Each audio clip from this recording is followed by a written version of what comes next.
5 years of training, at the top of her form, throwing tricks that no other gymnast in the world was even attempting. Team captain, an expected repeat of the all-around gold medal in the Olympics, all dashed with a simple decision not to continue. Was she a quitter? Did she give up on her team? Was she not up to the challenge? Or was there something far deeper going on? What exactly happened to Simone Biles in the 2020 Tokyo Olympics today on the Personal Edge Fitness Podcast? Welcome to the Personal Edge Fitness Podcast with Garrett Williamson.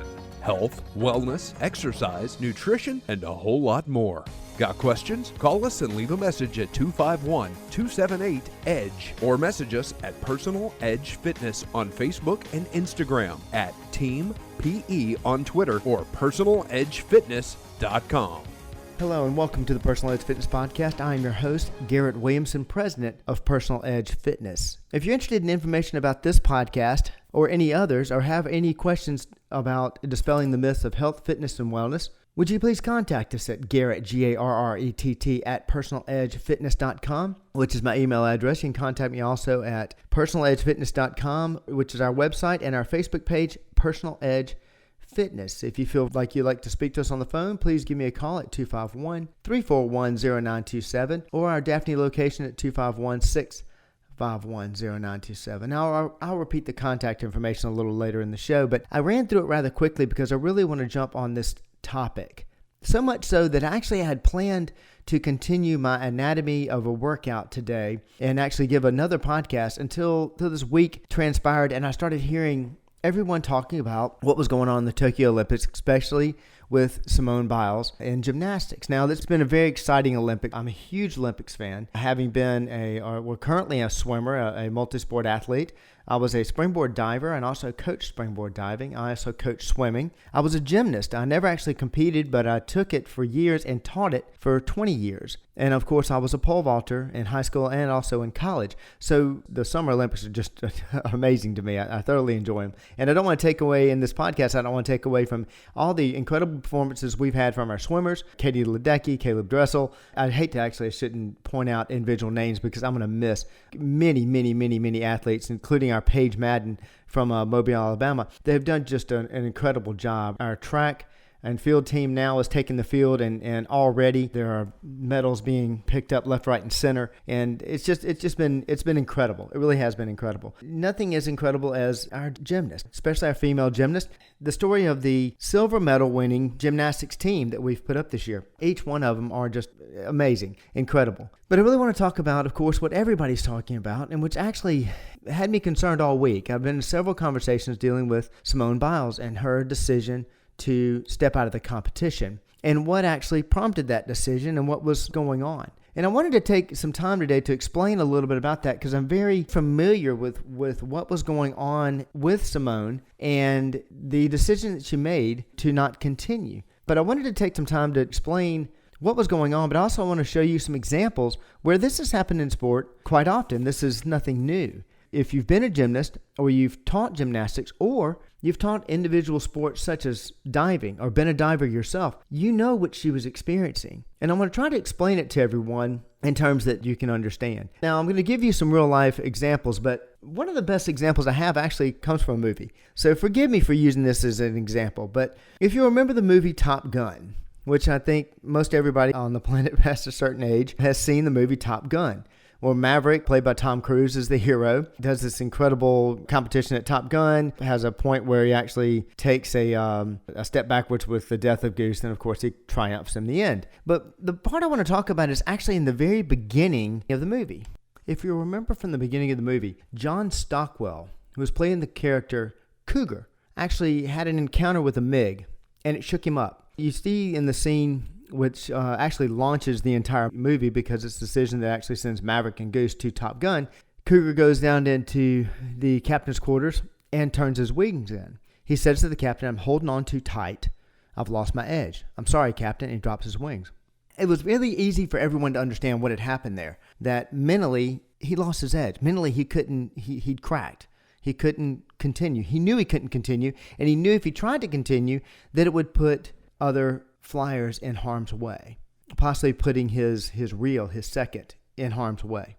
Now, I know this is fiction, but it's easy to understand what had happened there. Well, we've seen this in sport before. We've seen where the mind has actually taken someone out of their game. In the 1992 Olympic bronze medalist for women's 10-meter platform diving was a lady named by the name of Mary Ellen Clark. And in 1995, she had experienced vertigo. Now, she was being coached by probably the greatest diving coach at that time, who was Ron O'Brien. He was Greg Louganis' coach. And she was interviewed for an article I remember reading in Sports Illustrated talking about whether or not Mary Ellen Clark would be able to even compete in 1996. She was our best hope for a medal. She was diving, and she was basically losing her place when she was diving. She was experienced and diagnosed with vertigo. It was very touch and go. All the way up till June of 96, she was still experiencing that and needed to learn some new dives in order to be even competitive in 1996. She was able to come back. She did compete in 96, and she won another bronze. But it's easy to see where it wasn't her physical capabilities that were holding her back. It was strictly mental capabilities causing problems for her. Another gymnast, Kim Zmeskal, I'm not sure if you remember that name, but in 1991, she was the world champion. Outside of the gymnastics world, most everybody in the U.S. had never heard of Kim Zmeskal. But Kim was burst onto the scene when she won the 1991 World Championships. She actually ended up garnering so much celebrity. She was going to be our new hopeful. She was going to be our hopeful for 1992. She became a household name. And this incredible amount of celebrity and attention had been heaped on Kim Zmeskal. And that comes with it, of course, a lot of pressure. So much so that she ended up taking second at the Olympic trials to Shannon Miller. Now, Shannon Miller somewhat burst on the scene there, but still the buzz was about Kim Zmeskal. In fact, she ended up on the cover of Time magazine in 1992 prior to the Olympics as our great American hopeful. So she went in with this amazing amount of pressure. And if you remember in 1992, she didn't, as many people say, she didn't live up to her expectations. Well, no offense to Kim by any means. But the pressure was tough. Instead of winning the overall, she ended up placing 10th. And she almost missed qualifications to make it in the overall. She qualified 12th to make it into the overall. Well, as most people know, that team ended up taking a bronze medal, which was our first medal in a string of medals, and first medal in ever for an American team. It was quite amazing. But the darling that year became Shannon Miller, strictly because of the mental pressure that Kim Zmeskal was under. We've seen this before. Dan Jansen, 1988 speed skater who was sure to win gold, and he was dealing with and ended up wiping out in the finals. And why? Because, well, he just learned of his sister dying of cancer. Now, of course, that's a lot of pressure, and I can't imagine where his head was when he, of course, found that out. But that's the reason he wasn't able to continue, is because, again, how the mind is affected. We don't see this just in Olympics, and we don't see this in just individual sports. A kicker, a pitcher. Then you have individual sports like track and field events where, though you're on a team, you are basically, it's you against the clock. It's you against yourself in many cases. Those type of events, those type of athletics are incredibly mentally demanding. You see it in bigger sports and team sports, like Adam Vinatieri is a great example. In 2019, Tom Brady was being pushed as the oldest player, and a lot of attention was being given to the 42-year-old Tom Brady and the fact that he was a quarterback. Well, I think it was looked over. A lot of it was looked over, and I've talked about this in other podcasts, that a lot of athletes were being looked over, especially in the NFL, that were actually older than Tom. And at that same time, Adam Vinatieri was kicking for the Indianapolis Colts, and he was 46 years old. There was a famous interview that he did talking about the mental demons that kickers face. And that has nothing to do with the training, the kicking, the leg strength, the timing, all that. It has everything to do with the mental challenges that an athlete faces. I mentioned earlier those individual sports, when you've got like diving and you've got gymnastics, where you may be on a team, but when a gymnast gets up on that 4-inch beam, it is that gymnast and that gymnast alone handling that. On top of that, in the Olympics, you've got the pressure like Simone Biles was carrying. She was carrying the pressure of being a former Olympic champion and the expectations of the United States that she would repeat gold.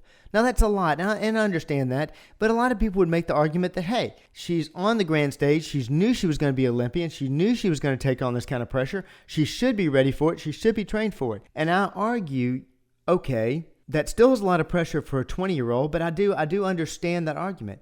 She had conquered that. She was handling that just fine, which is why she did so well at the Olympic trials. Well, what happened on the floor was a culmination of a few things. Now, there was a lot that she was dealing with that I don't want to get into, and if you want to learn about it, you can Google it. There's things in the past in USGA that she was dealing with, but I'm going to put that aside. I'm going to talk about what happened at the Olympics and what happened that day that once she completed that vault and she stepped off the floor. First and foremost, Simone Biles was throwing some of the most incredible tricks, well, definitely some of the most incredible tricks I've ever seen. There's no female gymnast that was throwing some of the tricks she was throwing on floor. I mean, a back double with 3 twists.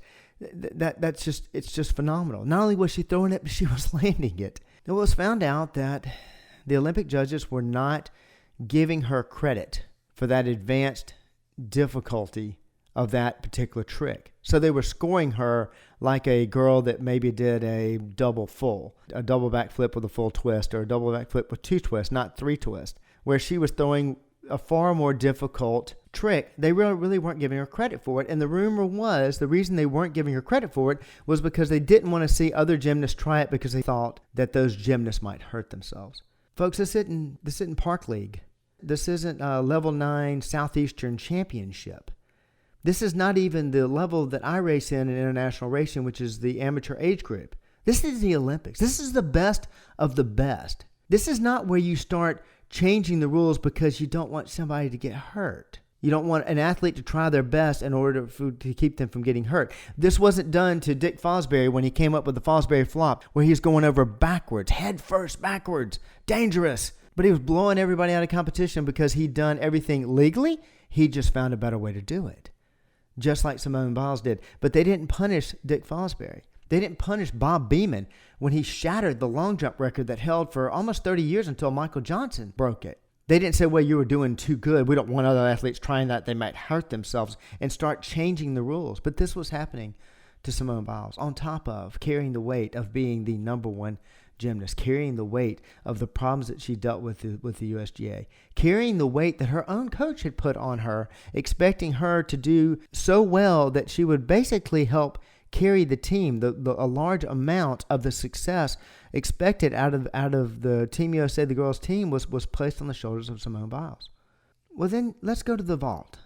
An incredible apparatus for her. She always does incredibly good on this. And the vaulters in the Olympics, they get 2 shots, and usually they'll do 2 different tricks. They'll do something kind of a standard, kind of something that they know they can nail. They'll do that, and then they'll throw their more advanced trick. And from what I understand in the judging, unless something has changed, the judges end up taking the highest score of the 2. So it's kind of a neat thing. They can actually throw something that maybe solidify a score, kind of help build their confidence, and then boom, they can throw a second one to improve upon that. Well, she threw something that, of course, was incredibly advanced for any of us, but it was very easy for her. And what happened? Well, she got something that's likened to temporary vertigo. Now, I hate the name they give it because the name itself, I think, belittles it. It is a real thing. But this Twisties name I can't stand because it sounds like it's something made up and she just didn't tie her shoes right or something. No, that it is a temporary vertigo. You can see it in her eyes. Her head is actually turned to the right on a left-handed twist. That never happens. Trust me, that doesn't happen. When that happens, something is wrong. And she knew it. Now, it is easy to think that, well, she thought maybe she could hurt herself, so therefore she pulled herself out of the competition and she quit the team. Far from the truth. Sure, yeah, she could hurt herself. And we're not talking about something like Carrie Struggs, which was not good whatsoever and had her end up in a cast. We're talking about sudden death. We're talking about paralysis. That could happen to her. I promise you, that was not the reason she made that decision. In 1988, there was a questionnaire handed out to all potential future Olympians, or actually Olympic team members. And they were American Olympic team members, and they asked them, if you could take a pill now that would guarantee you a gold medal, but you would definitely be dead within 10 years, would you take it? Overwhelmingly, the athletes said yes. That's how much this means to the athletes. They put their entire lives on hold. Simone Biles has done nothing but eat, sleep, drink, and breathe gymnastics. Yes, it's been a muggy maker for her. Yes, you can say all those wonderful things, but she has dedicated her life to this sport. I promise you, not much has changed since 1988. I guarantee you there are athletes that will do anything and everything to still have a chance at gold. Our wonderful patriotic pole vaulter is missing because of a COVID test, and actually some politicians stepped in on his behalf to try to get him into competition. He begged and pleaded, please test him again, because he thought it was a false positive, because he was going to miss his opportunity. It's amazing what these athletes will go through in order to compete. I seriously doubt that her own welfare was the only reason, and I argue not even the leading reason, why she took herself out of the competition. Why did she do it? Simple. She was looking out for her team. This is the most unselfish decision that an athlete can make, and probably one of the most difficult and therefore humbling decisions an athlete can make. I'll give you an example of this. Isaiah Thomas, incredible basketball player. I don't follow basketball, and I know who he is. I mean, he was a tremendous basketball player and still is involved in the game now. In 1988, in the NBA Finals, he was playing for the Detroit Pistons. In Game 6, he rolled his ankle. And if you saw this game, which I happened to see that game and actually saw Game 7, Game 6, it was tremendous what he'd done. His heroic effort. He poured in 43 points, even while also rolling his ankle. In Game 7, he was doing wonderful in the first half, and then after the second half, the swelling had increased so much in his ankle, it greatly affected his performance. Now, it was already affecting his performance, but it affected it even more. He was visibly trying to run down the court and visibly limping. I mean, a severe limp. He could not fake it. He couldn't get past it. They put him in the waning minutes of the final quarter to try to see if they could come back and win that game. And of course, they lost. They lost a very close game, I'll have to say, but he actually missed a three-pointer because he wasn't quite quick enough to get around the defender. Now, no offense to Isaiah Thomas or his incredible athleticism, but you've got to think that Isaiah Thomas at 80% is not as good as some of those NBA players that are sitting on that Detroit Pistons bench at 100%. And I hope it was the coach's decision to put him back in and not Isaiah's decision. Because if it was, I feel strongly that it was a selfish one. He wasn't up to speed. He wasn't at his best. There were better players on the sidelines that could have been on the court. And him not being as effective hurt the team because he played. Simone knew that. She knew if she couldn't land this simple vault because of the twisties, gosh, I hate that word, because of some temporary vertigo, if she couldn't do that, she knew that she would be ineffective for her team, and she took herself out of the competition to help the team. This was not selfish. This was unselfish. And to think any different, I promise you, is either just a flat lack of knowledge or blatant ignorance. And I promise you those are two different things.